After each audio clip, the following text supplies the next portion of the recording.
In today's episode, we're going to get candid with the cardboard as I share my first impressions of 7 new-ish board games.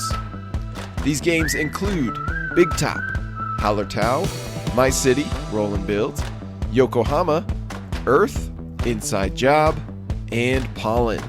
My name is Nick Murray, and you are listening to the Bitewing Games podcast.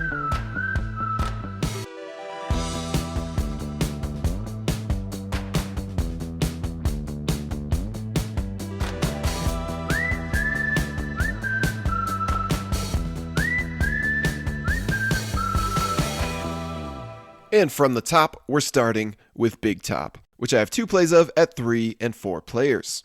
Taiki Shinzawa is a Japanese game designer who puts out very interesting stuff. Frequently, he takes a simple concept like trick-taking or ladder climbing and gives it a novel twist. He's done this with games like Ghosts of Christmas, 9 Lives, and Maskmen. And now he's applied a similar formula to the auction genre with Allplay's new release, Big Top. Big Top is all about using your precious coins to bid on and gain attraction cards. These attractions will earn you points and put you in contention for the victory, but not straight away.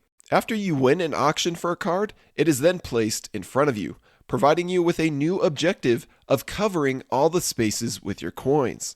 Once you cover all the spaces, then you can reclaim your coins and set the card aside into your score pile.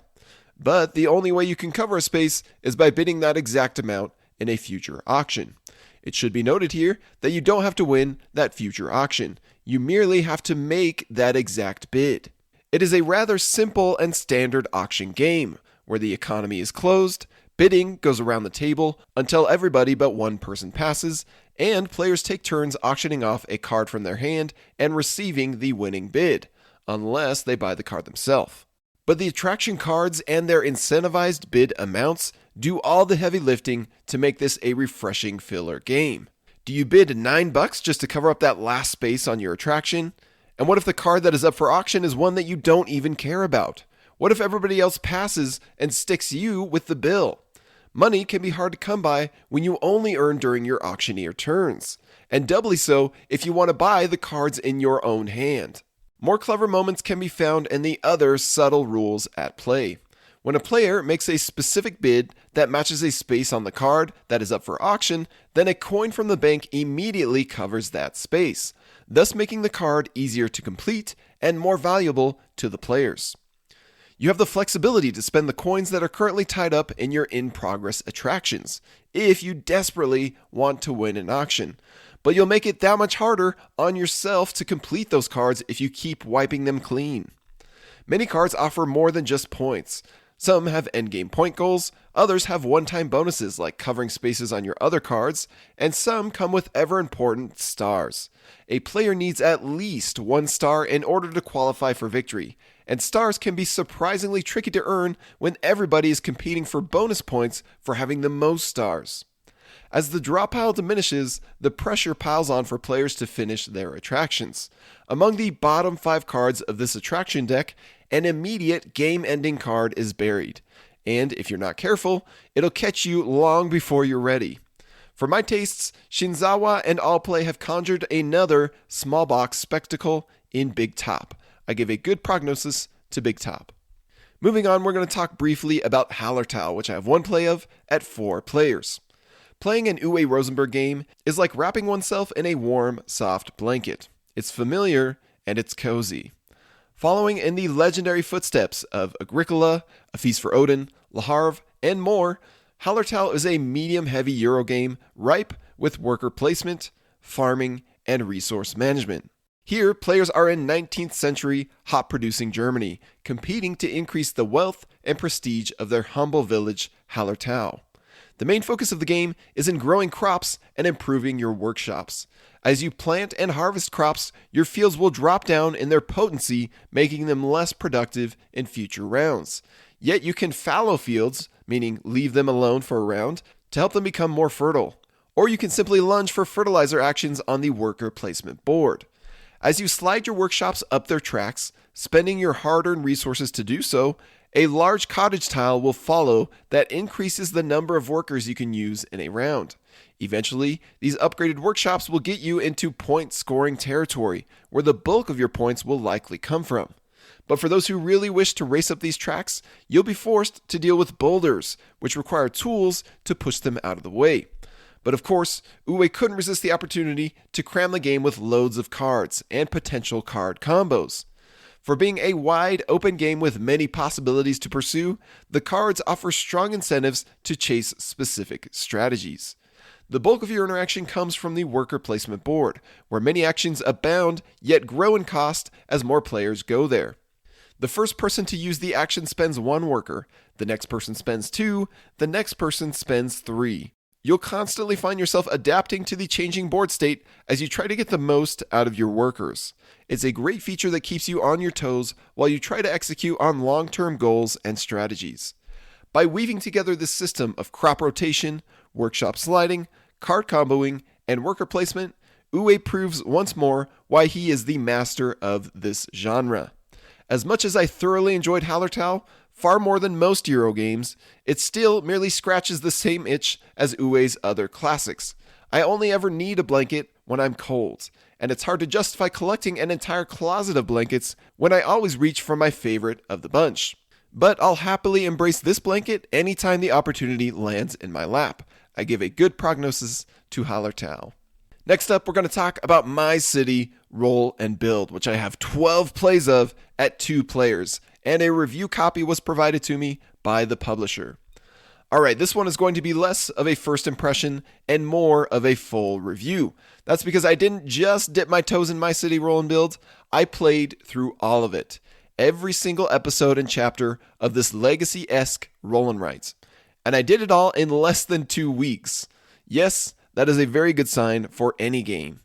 Those who have been following my blog or podcast for a few years, or who simply went back through the old ones, know that I'm a huge champion of the original My City board game.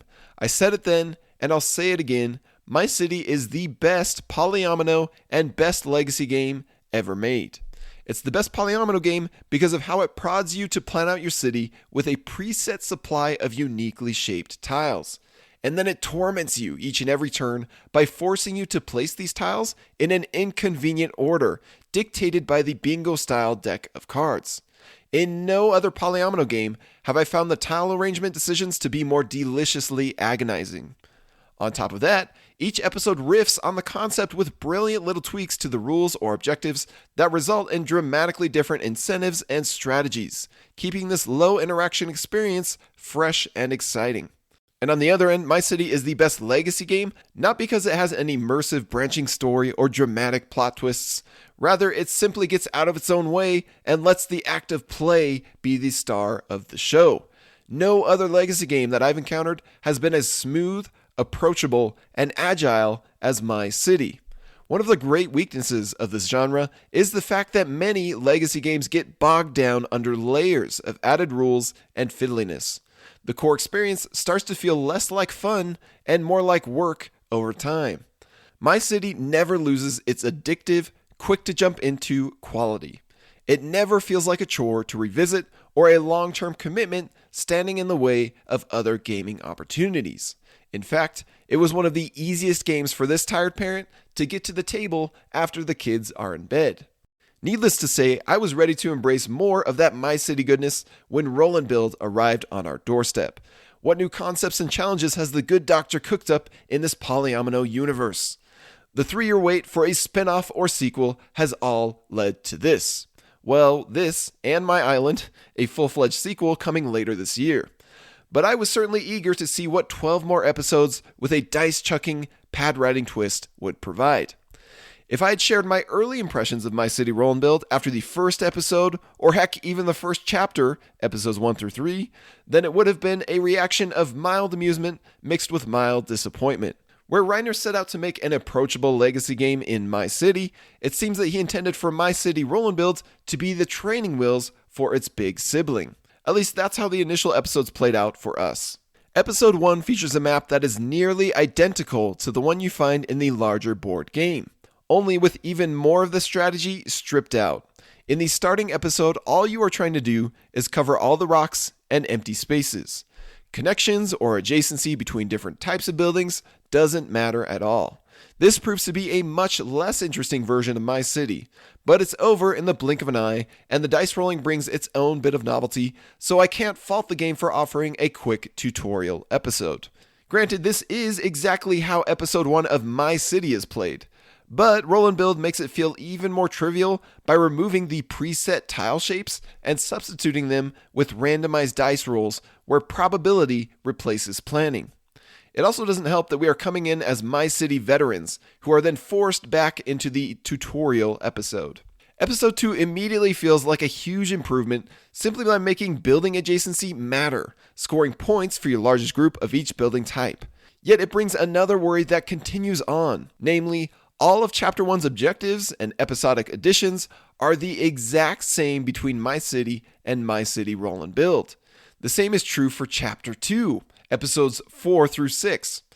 It is only in the second half of the entire campaign, especially the 4th chapter, where things really start to diverge from the board game. So the fun of My City Roll and Build is initially overshadowed by the feeling of Reiner playing it maybe too safe, particularly for anyone who already played My City. Admittedly, that's not as bad as it sounds, thanks to several factors. First, it's been roughly 3 years since we played through the original My City. That's more than enough time for us to forget the progression of the campaign and enjoy it anew in Roll and Build. Second, while the general map layout is the same between both games, there's something to be said for, if it ain't broke, don't fix it. Anybody who has played enough My City would likely agree that the map is perfect. Perfect in how the intentional arrangement of trees, rocks, and obstacles makes no two areas of the map feel alike. Third, although the campaign progresses through the same beats in the early episodes, the feel of the game is different enough thanks to the dice rolling and pad drawing. The dice, although far from the most premium dice on my shelf, are surprisingly fun to roll. 2 of the dice link up to form one single polyomino shape. The other dice shows one of 3 building types. Drawing these building shapes and types onto your map brings its own inherent pleasure, where you get all the satisfaction of drawing out a city with none of the shame of being a poor artist like myself. Fourth, as you play through the early episodes, you gain a feel for the probabilities of each building shape that can possibly be rolled. As you catch on to this trend and cadence, you'll improve your city planning in later episodes, yet still be surprised and delighted or frustrated by unlikely dice results, which in turn fosters an emotional investment from the players. Fifth, where each episode requires an entirely new sheet, this allows Reiner to play with the features on the map, adding rocks here, removing trees there, rerouting rivers, and so on. So although you are not adding permanent changes to your map like in My City, the shifting landscape still keeps you on your toes from one episode to the next, as the overall legacy rules and objectives evolve. Sixth, rather than losing 1 point for not constructing a building, you fill in a bubble on a negative point track, which quickly scales up, jumping by 1, then 2, then 3 point intervals. Skipping your first or second building isn't nearly as painful as skipping your 4th or 6th. Once you skip 6 buildings, you'll max out at a negative 10 point penalty and be unable to skip any more buildings. After that, you'll either have to build it or quit for that episode. Seventh, the late stage feeling of push your luck is heightened because no particular building shape or type is ever depleted. There's always a chance that the next roll is exactly what you need. So, do you keep pushing for perfection, or do you give up and move on? So, although My City Roll and Build seemingly starts off on too familiar ground for those who want something entirely new, the only episode that I didn't thoroughly enjoy was the first one, due to its tutorial-like feel. Beyond that, the solid foundation combined with all of these subtle twists to the formula added up to a delightful roll and write campaign. For $20 or less, you absolutely get your money's worth here. Anybody that is a fan of the original My City will find much to appreciate in this box, especially if it's been long enough for you to rediscover its clever core. Those who were able to try My City for various reasons, this spinoff certainly lowers the barrier to entry. The game is cheaper, the box is smaller, the player count ranges from 1 to 6 rather than from 2 to 4, the episode rules are even easier to keep track of because it's all right there on your sheet, and the competitive legacy elements are less in your face for those players who value the major campaign competition above the minor episode victories. As a gamer who is generally tired of this crowded genre, Any roll and write that gets me to play it a dozen times in under 2 weeks is an absolute triumph. The alerting campaign variety and clever city building challenge kept us hooked on the experience all the way to the epic high-stakes climax. While those who want something wildly different from My City will have to wait until My Island hits shelves later this year, My City Roll and Build still lives up to its predecessor's high standard by becoming my favorite game in this roll and write genre. I give an excellent prognosis to My City Roll and Build. Next up, we're going to briefly talk about Yokohama, which I have 2 plays of at 3 and 4 players. So as I said, I've tried Yokohama twice now, once in 2020 and another time much more recently. Yet on both occasions, I failed to write about the game before the details quickly faded. It has now been over a month since my last play of the game, and I can't recall any of the specific tile names or resource types without cheating and looking up images online. But what I can recall is the very similar experience between my first and second play. In both cases, I started out feeling dread at the massive splay of tiles and icons that reached far and wide, and the obviously many rules that I needed to learn and later relearn. But as the teach transitioned into the play, my dread quickly melted away as I discovered a satisfying challenge to dig into. Yokohama has a bit of that Istanbul Eurogame vibe in that you are moving your main pawn across various unique tiles and deciding which ones to land on and activate. Furthermore, you are leaving a trail of smaller pieces to follow or pick up along the way. With Yokohama, you are only allowed to move along the tiles that contain your cubes, and you can only put out 2 or 3 cubes each turn, onto the same tile or different tiles respectively. The catch is that you want the tile you stop on to have as many of your cubes as possible, as this will make that triggered action all the stronger. Yet this is further complicated by the fact that opponent pawns are getting in your way, and dropping a cube on or passing through their current location will require you to pay them money as a sort of apology for stepping on their toes. Everything else here is fairly standard Eurogame stuff. Collect a bunch of different types of resources and use them in various ways to score points while wisely managing your money. The fact that these elements are all a bit fuzzy a few weeks after my play only serves to highlight their generic application. But in the case of Yokohama, the core mechanism of plopping down cubes and planning your route is all that the game needs to stand out and feel worthwhile. It's refreshing, interactive, tight, and rewarding. While I don't necessarily feel the urge to add Yokohama to my collection, it's one of the few Eurogames not in my collection that I'll happily play anytime somebody suggests it. Hopefully I'll remember enough to skip the 30-minute teach next time. I give a good prognosis to Yokohama. Next up, we're going to talk about Earth, which I have 1 play of at 3 players. Yes, indeed, Earth. In the hustle and bustle of everyday life, oftentimes it helps to unplug and get away from it all. Slow down, disconnect from the world, and reconnect with Mother Nature. No other word sounds as natural, refreshing, or rejuvenating as the word Earth. Ironic, then, that the game Earth evokes the opposite feelings.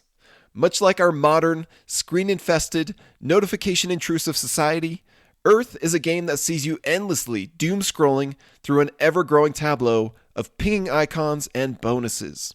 Every time a colored prize pops up, a drop of dopamine hits the brain with a splash, and in Earth, there's enough drips to form a brainstorm. The reason for this is all thanks to the core premise of the design. Select one of 4 possible actions on your turn, and trigger the effect for yourself and everyone else at the table. Although you indeed get a stronger benefit from the main action when it's technically your turn, there's never really a moment where it isn't your turn.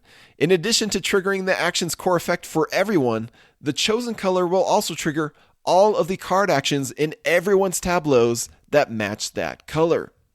So while there is a formal action token that gets passed around for the clockwise player to choose which color pops next, the actual experience of playing Earth is more akin to a fleet of caffeinated droids in a tableau assembly line. The light flashes green, or blue, or orange, or yellow, and off you all go. Heads tilting, necks swiveling, lenses scanning, brains computing, and arms waving. Some cubes here 4 points, bleep. Some face-up cards there 4 points, bloop.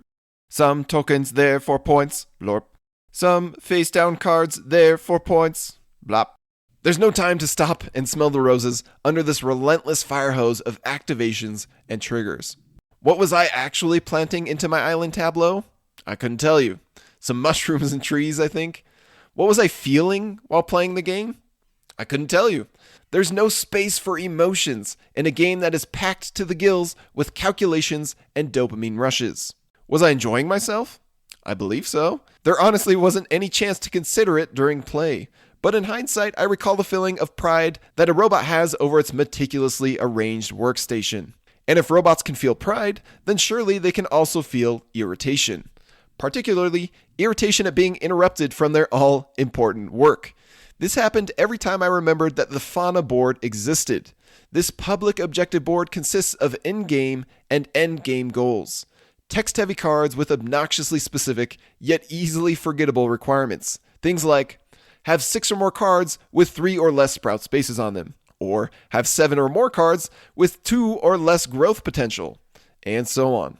I'm not sure which was more grating, reading the entire card multiple times to understand and remember its objective, only to forget it seconds later, or slamming the brakes on the game's breakneck pace to tally my cards that meet the criteria. The competitive interaction that this Fauna board brings is so imperceptible that I honestly believe the game would have been better off canning this board entirely. Don't get me wrong, the points to gain on this board are significant, but it merely serves as a fiddly speed bump to the game's tempo. And what a tempo it is! While Earth obviously borrows liberally from genre titans like Terraforming Mars, Ark Nova, and particularly Wingspan, it manages to best them all in terms of game length and downtime. The bonuses per second, also known as BPS, is at an all-time high here. If deck digging, engine building, bonus popping point salads are the marijuana of modern board games, then Earth is straight up cocaine.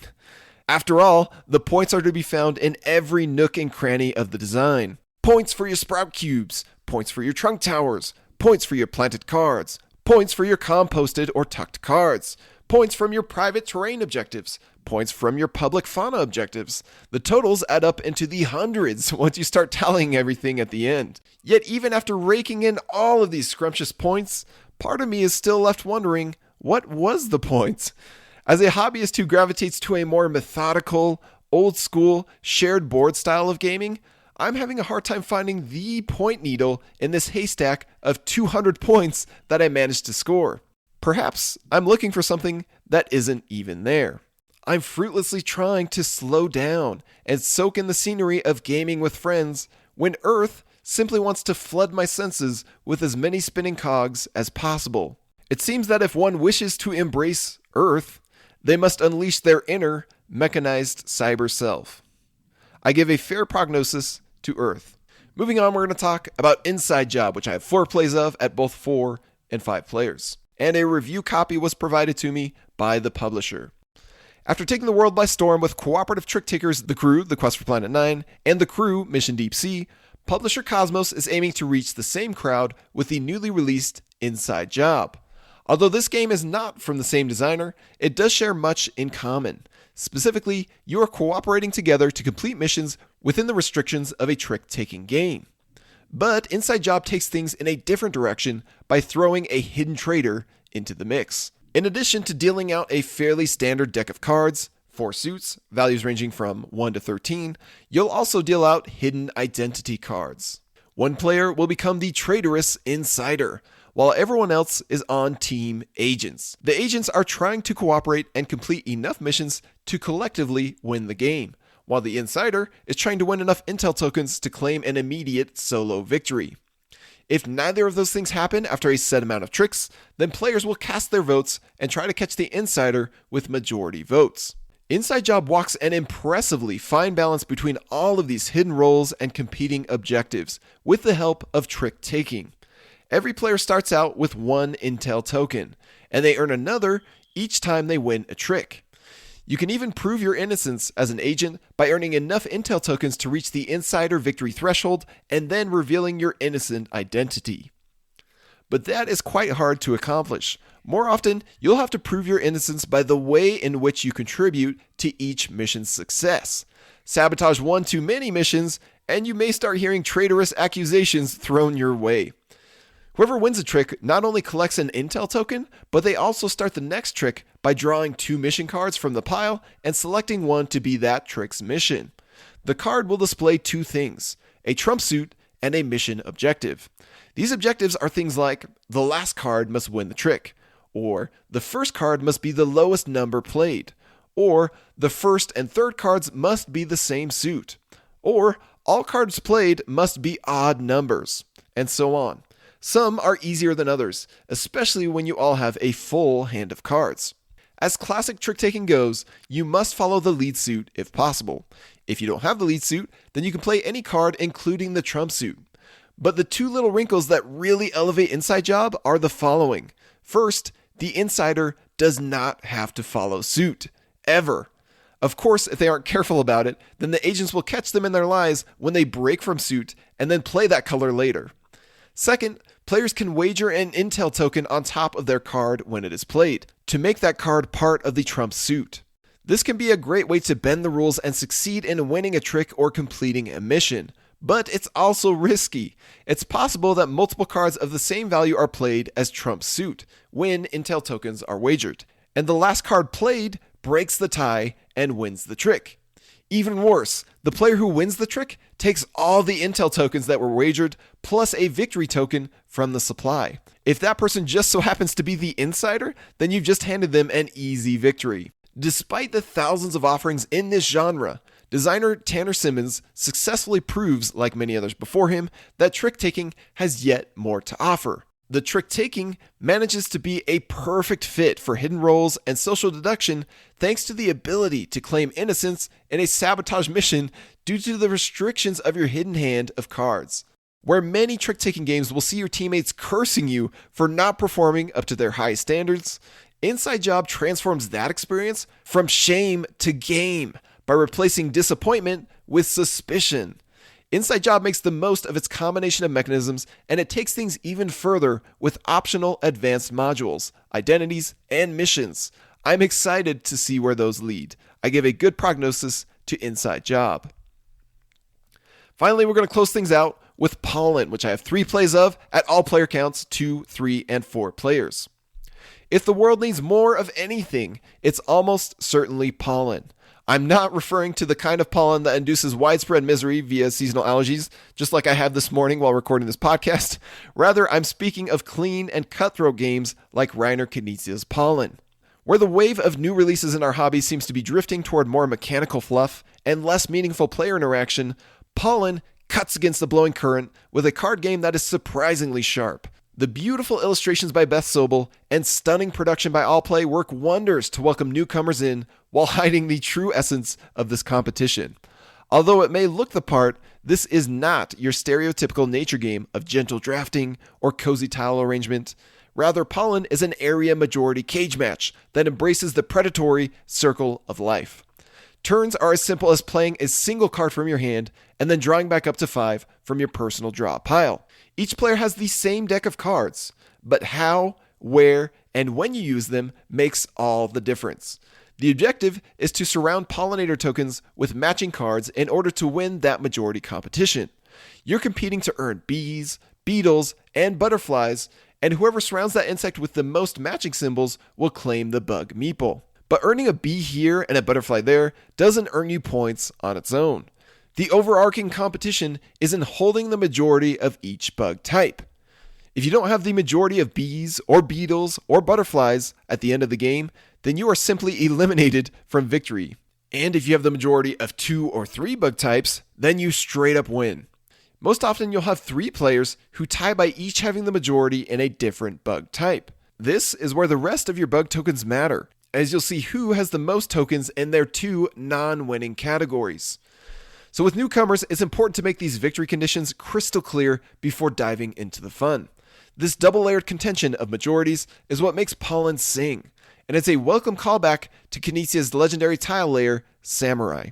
In fact, Samurai is the entire reason that Pollen exists, as this game was previously published as Samurai the card game. While the gameplay is unchanged, Pollen has a massive advantage over the previous Samurai the card game with a gorgeous production that takes up far less table space. The Pollinator tokens and the cards that fit around them are a stroke of genius by publisher Allplay and how they cut the table spread of the game in half. It's also much faster and easier to bring the game to the table compared to Samurai, while still providing much of the juicy tactics and familiar maneuvers. The painful decisions are plentiful, as you must decide where to give up on pollinator battles, when to jump in on budding competitions, and when to lock down areas before an opponent swipes a bug right out from under your nose. Any player who grows attached to a particular pollinator token by surrounding it with 1 or 2 strong cards might quickly turn grumpy if another player happens to have the perfect hand to steal their hopes and dreams away. The standout feature of this flavor of Samurai is found in the unbounded spread of cards and tokens. Anytime I place my card next to an opponent's card where we create an empty half circle between our corners, that space will immediately pull in the pollinator token that is on deck from the supply. If the pollinator token has a B on it, then I'm looking to place my B card next to an opponent's non-B card, giving myself an instant advantage over them as the B pollinator token sidles right up to us. It feels even better to trigger the placement of multiple pollinator tokens in one turn, where you get to draw extra tokens out of the bag and decide where each token goes. As always, Knizia finds a way to lace his simple rules with brilliant nuances and delightful discoveries. Many Knizia-philes will balk and wonder why they would ever play Pollen over the more strategic Samurai. But I find that this card game benefits from its new makeover by reminding us all that it is meant to be taken less seriously than its board game sibling. Those who approach Pollen looking for a quick and casual, yet spicy filler game are likely to come away the most satisfied. I give a good prognosis to Pollen. That's going to do it for this episode of Candid Cardboard. I hope you enjoyed hearing my thoughts on a strong batch of games. As a quick announcement, Bitewing Games will soon be launching our new web store, and that will include the release of Trailblazers and all the extra additions that we made and are now putting up for sale. It's possible and very likely that at the time you are listening to this podcast episode, our web store is already live. So be sure to check the text description of this podcast for the link to our web store. If it's not up yet, then there's a link to our newsletter subscription where you can subscribe to be notified the moment Trailblazers goes on sale. Thank you for your support and thanks for tuning in. My name is Nick Murray, and you've been listening to the Bitewing Games podcast.